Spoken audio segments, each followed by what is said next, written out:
breathing exercise and a reflection or a reading with that. Then we'll have about 10 or 15 minutes of resilience practice focused on individual and community protective factors. And that's what Antonia will be doing with us today. And then about 7 minutes of small group conversation after that. And then we'll close with a collective breath together. So today I'm going to do square breathing, which is my go-to breathing exercise.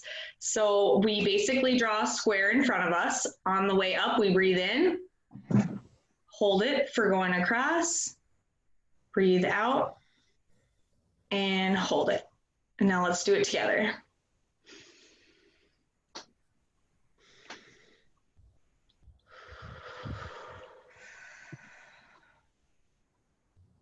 Now a couple times on your own.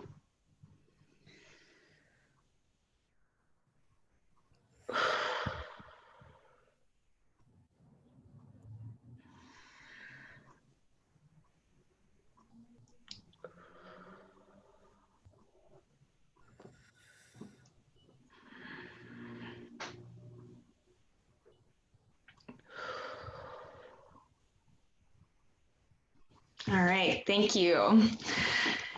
And then I'm going to share a quick quote before I turn it over to Antonia. I think many of us will be familiar with this quote, but it's a really good one, and it's really impactful for me. So it's by Maya Angelou. I've learned that people will forget what you said, people will forget what you did, but people will never forget how you made them feel. And now we welcome again Dr. Anonia Wilcoxon. Thank you. Being called doctor is still something new to me. I just finished my degree in 2018. It's so good to see all of you. Welcome. I'm very happy to be here. I am one of the trainer or presenters for MCCC, and I've been talking with Becky, and she convinced me that I could do this. So I'm grateful. I'm going to be referring to some quotes as well, and then we are going to do a relaxation activity, and then we are going to stand up for those who are able and do some exercise. So the next 10 minutes I have you. And I'd like to start with the quote. People look for retreats for themselves in the country, by the coast, or in the hills. There is nowhere that a person can find a more peaceful and trouble-free retreat than in his own mind. So constantly give yourself this retreat and renew yourself. It's Marcus Aurelius. There are 3 questions that I've been carrying with me, and I'm going to give to you. We may discuss at the end, I think, Becky, that there is that time. A lot of people are saying, oh, I can't wait until we get back to normal. And then there are people who are saying, we are not going to get back to normal. Nothing will be like what we left behind. And of course, we don't know. We are living in times in which nothing is for sure. So these are questions to ponder as we take our first steps into the new world. What will we leave behind? What will we bring with us? And what will we build anew? What are we leaving behind? What do we bring with us? Because those are important to us. And what are we going to build anew? Just a couple of minutes to think about it.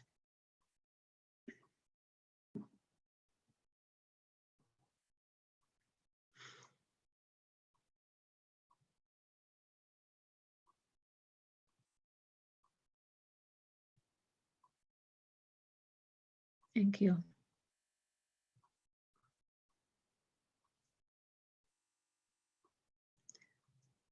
Would anyone like to offer a word or two?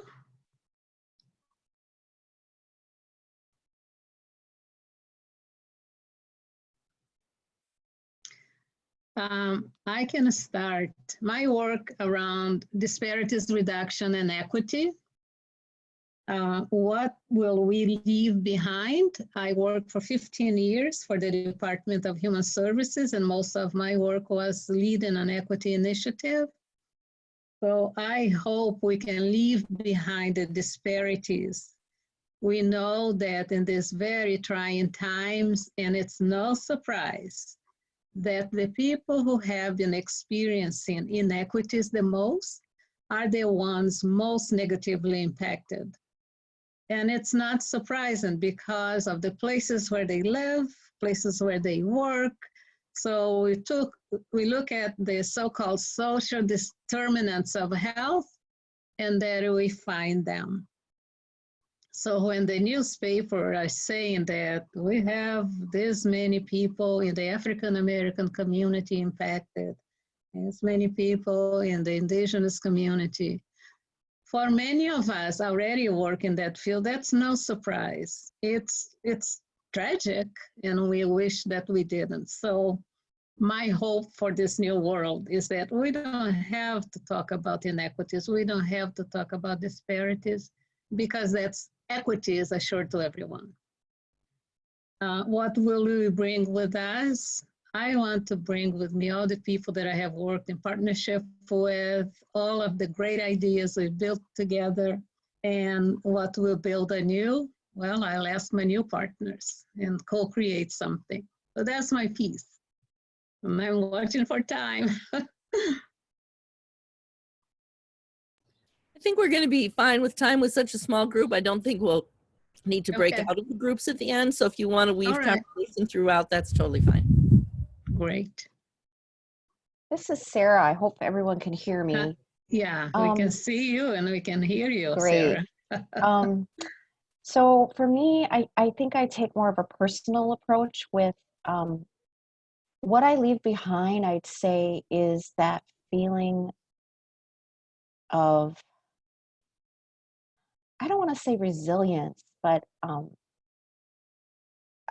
you know, you don't think about having to be safe. And so I'm leaving behind that feeling of feeling safe in a way. And so what I bring with me is more the skill set of how to be more safe and intentional with my safety for myself and my family. Part of what I bring with me as well is, I would say, more gratitude of being more present to what I have, the blessings I have.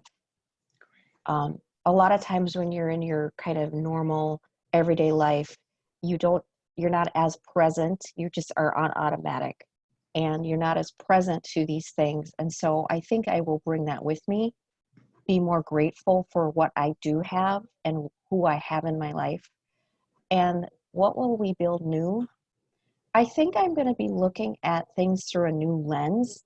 I hope it stays that way and I don't go backward into being this automatic, going into automatic again. But maybe my automatic will change in a different lens. So hopefully that makes sense. Thank you. Very nice. Anyone else would like to? And the questions are on the chat. You know, the thing that first came to me of leaving behind is the delusion that any kind of individualism exists. Like that somehow some of us can be okay without all of us being okay. That this false sense that we're somehow separate from each other.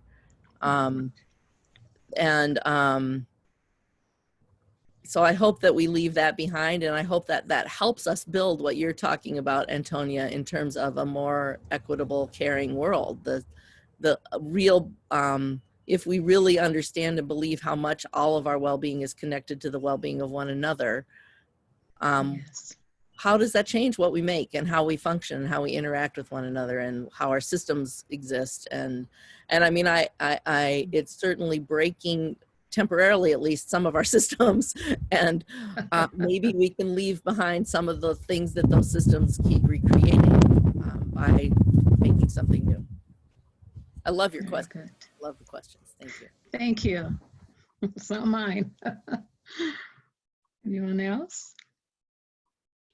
Yeah, actually, Becky, I was going to say something very similar. I hope that things that we take forward through this is like our appreciation for the people that are working right now, like the teachers and the nurses and our real essential workers that I feel get just brushed off, a lot easily. So I hope that stays. I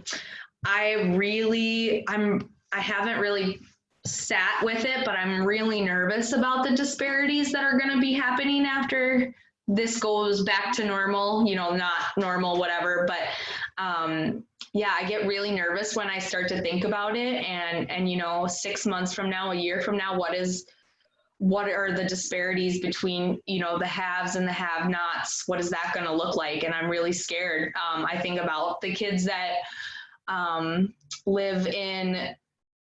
live in places where they can't get internet or, don't have stable, healthy, competent relationships to help them. And I get really nervous for that. So I hope that, like you were saying, Becky, that the things that have broken down break down for us to make things better after this. But I think focusing on the people that are doing really good things, like teachers and nurses and, all of us that are doing this work, I really hope that can help for that in the future, if that makes sense. Thank you, Jana.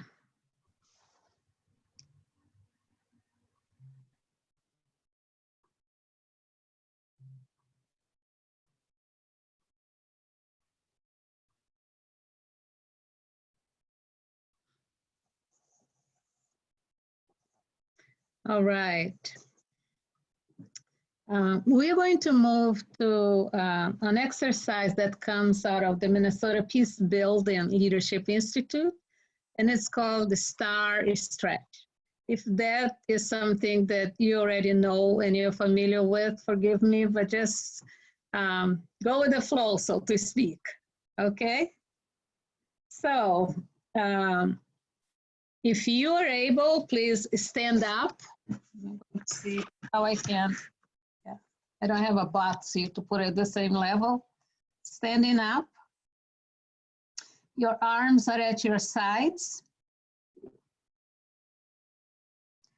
And I'm going to say some sentences and I'm going to act them out.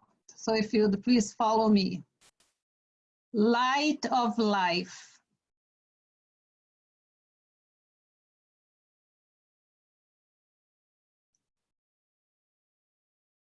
Thank you. I am flexible.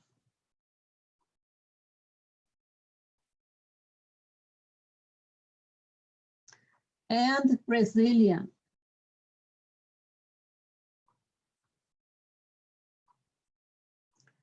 Thank you that I'm facing the past.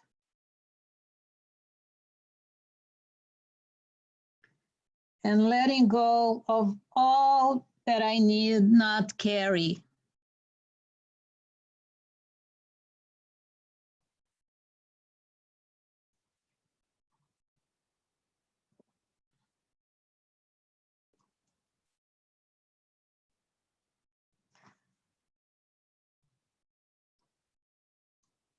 Thanks for life.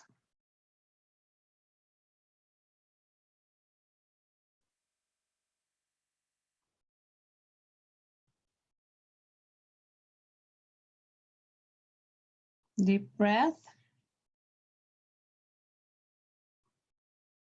And thank you.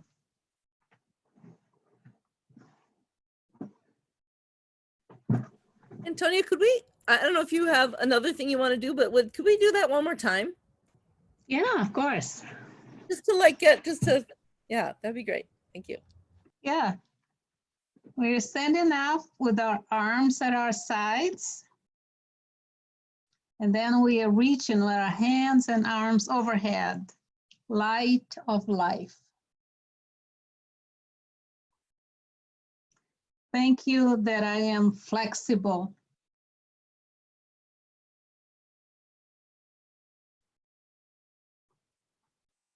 And resilient.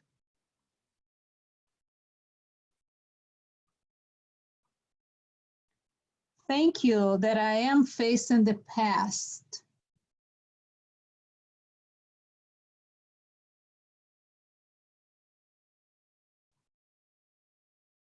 And letting go of all not to carry. Letting go of all that I no longer need to carry. Letting go, letting go, letting go.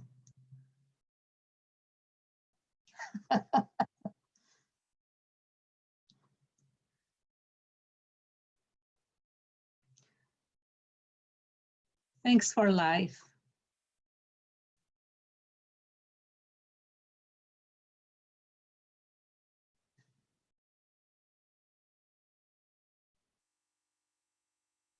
Thank you. Thanks, Becky.